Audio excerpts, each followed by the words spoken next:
Bienvenue dans Boost Up, le podcast des entrepreneurs des industries créatives. Ici, on part à la rencontre de créatifs, mais surtout de leur esprit d'entrepreneur. Il y a des entrepreneurs que rien ne semble pouvoir arrêter, qui ont 50 idées à la minute et qui regardent toujours droit devant eux. Des entrepreneurs qui ont ça dans le sang, comme on dit. Thibaut Léonard fait partie de ceux-là.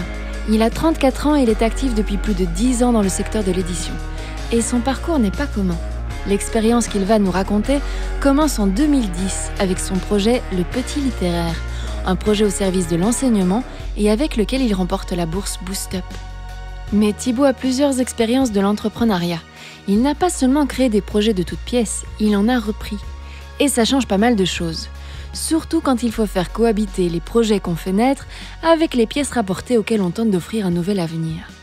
On propose des analyses de livres sur toute la littérature classique et contemporaine. Ça va de Germinal Zola jusqu'à des auteurs plus récents comme Laurent Godet, Marc Lévy, Michel Bussy et consorts. Le but, c'est vraiment de couvrir l'ensemble de la littérature qui est vue au lycée ou au collège en France et en humanité ici en Belgique. Ça fait pas mal de monde puisqu'il y a 600 000 élèves par an qui passent le bac en France et on va dire 100 000 élèves par année en Belgique. On s'est diversifié aussi en lançant une autre collection qui s'appelle 50 minutes où l'idée, là, c'était pas de rester dans des analyses de livres, mais de faire le tour d'un sujet en particulier en 50 minutes. Donc, par exemple, un sujet que j'aime bien présenter aux Français, c'est 50 minutes sur la bataille de Waterloo. Le projet décolle rapidement, mais Thibaut ne veut pas s'arrêter là et il fait de la veille technologique. En 2011, il repère les premières liseuses numériques et autres tablettes qui sortent sur le marché. Une petite lumière s'allume dans sa tête. Pourquoi ne pas proposer les analyses du Petit Littéraire sur ces supports ? L'entrepreneur ne perd pas une seconde et grâce à sa rapidité, il signe avec des acteurs aussi importants qu'Apple et Amazon. Mais vous vous en doutez, signer avec des gros poissons et s'investir corps et âme dans l'innovation apporte son lot de difficultés. Thibaut est un rien en avance sur son temps. Pourtant, toute la force de l'entrepreneur, c'est bien de voir des opportunités là où d'autres voient des obstacles. Et c'est ce que Thibaut va finir par comprendre. Et ce qui était marrant, c'est qu'on avait des analyses de Germinal avant même que le bouquin Germinal n'existe en digital. Et donc ça a créé pas mal de frustration chez les éditeurs parisiens. Et ça m'a permis de bâtir une amitié aussi avec l'agent de Marc Lévy. Parce que quand il a vu ce qu'on faisait, il trouvait ça super, il trouvait qu'on était un peu précurseurs. Et rapidement, on a d'autres éditeurs belges qui nous disent « Tiens, mais en fait, vous avez l'air de maîtriser un peu ce que c'est l'e-book. Moi, c'est du charabia pour moi. Moi, ce que j'aime, c'est faire du livre papier, où on sent l'odeur des pages, etc. etc. Mais je suis pas du tout à l'aise avec le digital. » Et donc, au début, on dit non.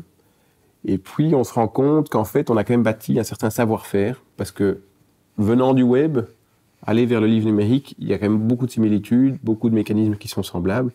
Donc, on se dit, finalement, on a les réseaux de distribution, on a l'expertise, lançons une nouvelle activité. Thibaut entend l'appel du pied du secteur et lance Primento en 2013. Les deux structures se complètent. D'un côté, le Petit Littéraire explore l'édition, de l'autre, Primento s'occupe de la distribution. Et 7 ans plus tard, il travaille avec 200 maisons d'édition.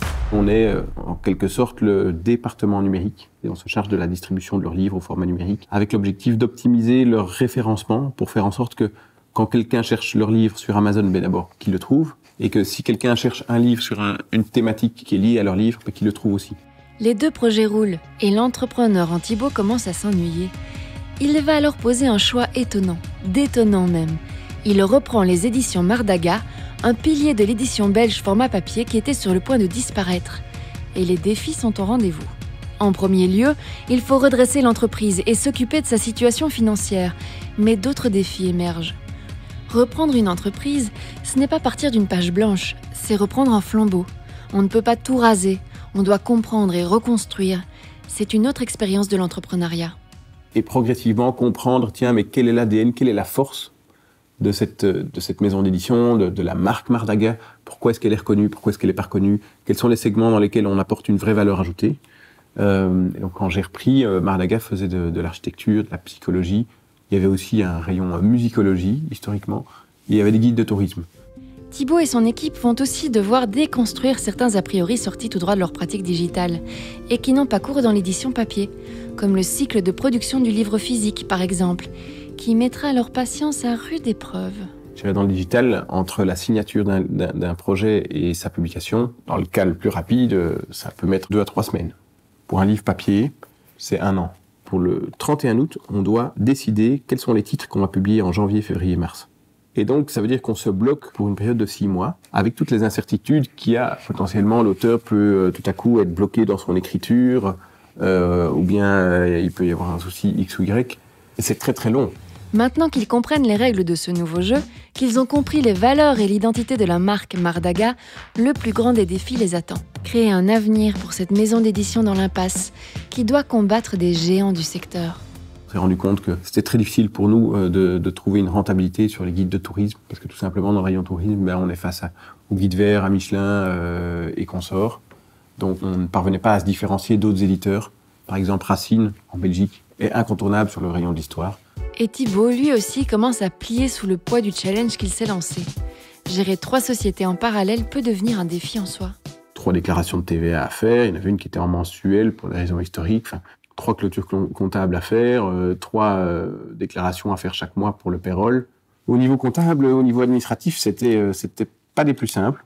Et donc naturellement aussi, au début, on se dit tiens, mais j'ai besoin d'un graphiste, j'engage un graphiste. J'ai besoin de quelqu'un pour relire des textes au niveau orthographique, j'engage un littéraire, etc., etc. Et il y a un moment où on s'est retrouvés, je pense qu'on était quasiment 25, sauf que le flux de travail n'est pas constant, et certaines activités, finalement, le fait de les avoir en interne, c'était pas nécessairement très positif. Les premiers emplois d'un projet sont les plus importants. Et une mauvaise politique RH peut coûter très cher à un entrepreneur. Malgré l'envie de grandir vite, il faut savoir grandir intelligemment, comme le conseille Thierry Dezogne, membre de B-Angels et investisseur dans Utopix. Moi, dans toutes les startups où j'ai été, on essayait d'avoir plutôt moins de personnel que plus, parce qu'on devait toujours être à la limite et on ne recrutait que si vraiment c'était nécessaire. Donc le succès d'une entreprise n'est pas lié à la taille de son effectif, c'est plutôt lié au chiffre d'affaires, aux marges qu'on fait, à la prospérité, à la reconnaissance du produit par le marché, mais pas au nombre de personnes.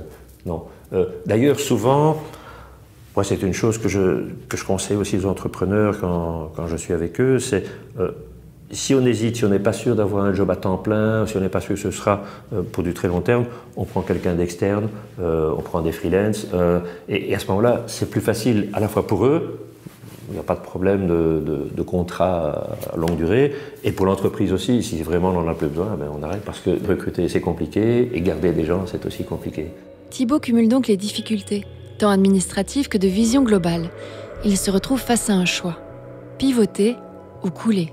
Mais loin d'être une sentence quelconque, savoir pivoter, c'est savoir entreprendre, comme nous l'explique Bernard Surlemont, professeur à HEC et cofondateur du Venture Lab. L'idée d'entrepreneur, c'est d'être persévérant. Et je dis toujours, entre la persévérance et l'entêtement, il y a une petite marche toute fine là. Et donc si on s'entête, on veut toujours cogner sur le même mur. Si on pivote, on apprend de quelque chose qu'on n'attendait pas. Et on fait évoluer, on fait pivoter son projet pour intégrer cet apprentissage qui amène à une évolution d'un projet. Et c'est ce qui jalonne un projet entrepreneurial. Moi je dis toujours, j'ai jamais vu une entreprise qui 5 ans après sa création ressemblait à ce qui était dans son business plan de départ. Il y a toujours plein de différences. Il faut être persévérant mais pas têtu, donc il faut savoir pivoter, il faut être à l'écoute, il faut être créatif pour, si j'ai une difficulté que je dois pivoter, il faut que je sois créatif pour définir dans quel domaine je dois pivoter. Thibaut sait que sa seule option est le pivot s'il veut s'en sortir. Et il commence par mettre de l'ordre dans l'architecture de ses projets. Donc on a quand même gardé d'un côté l'édition. Donc l'édition digitale et Mardaga sont groupés dans la même société maintenant. C'est le pôle édition et puis on a le pôle distribution qui est dans une autre société à part. Et ça c'est, je dirais, le schéma qui nous paraît le plus faire sens. Alors pourquoi les garder séparés ? C'est une question de gestion de risque. Je dirais c'est 2 activités quand même très différentes. Je me suis toujours dit, voilà, si un jour il faut revendre, peut-être que je revendrai l'une et pas l'autre. Et aussi, en ayant deux sociétés, je vois beaucoup plus clair sur les chiffres. On a mis en place une comptabilité analytique. Donc je sais voir vraiment tel projet, comment il se comporte, quelles sont les ventes, etc. Et ça, c'est aussi confortable. Donc je peux voir, tiens, les livres papier depuis le début de l'année, tac, je vais dans mon logiciel comptable, directement j'ai les chiffres. Il doit prendre le taureau par les cornes. Et il pose la difficile décision de réduire drastiquement son équipe pour se reposer principalement sur des freelances. Mais il ne le regrettera pas. Et donc, on a divisé le nombre de personnes par 2 et on a fait le même travail. Et l'autre chose, c'est que c'est plus facile d'avoir une vraie cohérence d'équipe et une vraie dynamique d'équipe quand on est 12 que quand on est 25. C'est des mécanismes de gestion qui sont très très différents. Donc voilà, on a retrouvé plus d'agilité, etc. Ensuite, il se concentre sur Mardaga, qui doit effectuer son propre pivot si l'on veut lui assurer un avenir. Pour cela, il décide d'établir une carte des forces et des faiblesses du projet et se concentre sur l'essentiel. Miser sur ce qui marche, résoudre ce qui empêche. On s'est rendu compte qu'on était très fort en psychologie et en sciences humaines. Qu'on avait un bon allié, notre diffuseur en France, qui était vraiment très bon dans ce segment-là. Donc finalement, on avait tous les ingrédients pour le faire. Et qu'en se spécialisant là-dedans, on pouvait assez vite être parmi les quelques éditeurs qui comptent dans ce segment-là. Et ce qui est étonnant, c'est que finalement, quand on a la bonne stratégie, on se rend compte que progressivement, les choses se mettent naturellement. La faculté de Thibaut à remettre son projet global sur les rails, j'ai comme l'impression qu'elle vient d'une capacité à vivre sa passion à fond, sans pour autant oublier les enjeux du monde dans lequel cette passion s'inscrit. Alors, ce que je trouve toujours amusant, dans le secteur créatif, en tout cas dans le secteur du livre, c'est que au plus la boîte est petite, au plus les gens sont passionnés, au plus ils vont dire attention, on est dans une industrie culturelle, c'est pas un produit, c'est un produit culturel, c'est pas la même chose. Et au plus on discute avec des grosses boîtes, au plus ça discute gros sous. Et donc c'est assez étonnant, mais je trouve que ça c'est quand même très particulier. On sent que l'objectif d'un projet n'est pas toujours le même, quoi. Ce que j'aime bien dans l'industrie, dans les industries culturelles, c'est que finalement on fait des projets qui ont un impact, qui procurent du plaisir. Ça peut être du plaisir à la lecture ou du plaisir détente, de l'évasion. Cette dichotomie au sein même d'un secteur spécifique, elle n'est pas neuve. Et Thibaut n'est pas le seul à mettre le doigt dessus. Luc Pire, cofondateur du Venture Lab, la connaît bien et la navigue depuis longtemps. Par exemple, moi, je me définissais comme entrepreneur culturel, donc avoir une vision commerciale de l'édition, c'était mal vu. Il y avait une espèce d'hypocrisie à avoir dans le milieu. Mon principal concurrent, qui faisait le même métier que moi, il se définissait comme passeur de savoir. Et ce qui est vrai aussi. Mais il y a une espèce d'hypocrisie où, dans le milieu culturel, on n'assume pas le fait qu'on a une entreprise et qu'elle doit peut-être ne pas toujours être sur perfusion des pouvoirs publics, peut-être répondre à un besoin. Et c'était ma vision, mais de manière naturelle, que c'était évident pour moi. Les industries créatives sont un terrain d'invention et de réinvention permanente où s'opposent des visions parfois diamétralement opposées. Il faut savoir trouver son identité, ses identités, qu'elles soient propres ou rapportées, comme avec Mardaga. Et surtout, il faut prendre le temps de se remettre en question. Voilà bien la force de Thibaut, qui n'est pas prêt de s'arrêter. Moi, ce que j'aime bien, c'est tous les 6 mois me dire, tiens, mais qu'est-ce qu'on a fait sur les 6 derniers mois? Est-ce qu'on a l'impression d'avoir fait du surplace? Et honnêtement, depuis 10 ans, ça m'est jamais arrivé d'avoir l'impression de faire du surplace, donc je me dis que c'est pas mauvais. On teste, on tire les leçons, on avance. En tout cas, c'est ce qu'on se dit. Et on va de l'avant et on sait qu'il y a des projets qui vont foirer, il y en a qui vont bien marcher. Ça fait partie du jeu, quoi. Il faut être conscient qu'il y a des fois où on va se prendre des claques. Mais bon, tant qu'on les prend avec plaisir. Vous venez d'écouter Boost Up, le podcast des entrepreneurs des industries créatives. Sur une idée originale de Wallonie Design et Start Invest, produit et réalisé par le studio Les Visions, avec le soutien de la Wallonie. Retrouvez l'intégralité de ce programme sur vos applications podcast et sur les réseaux de Wallonie Design et Start Invest.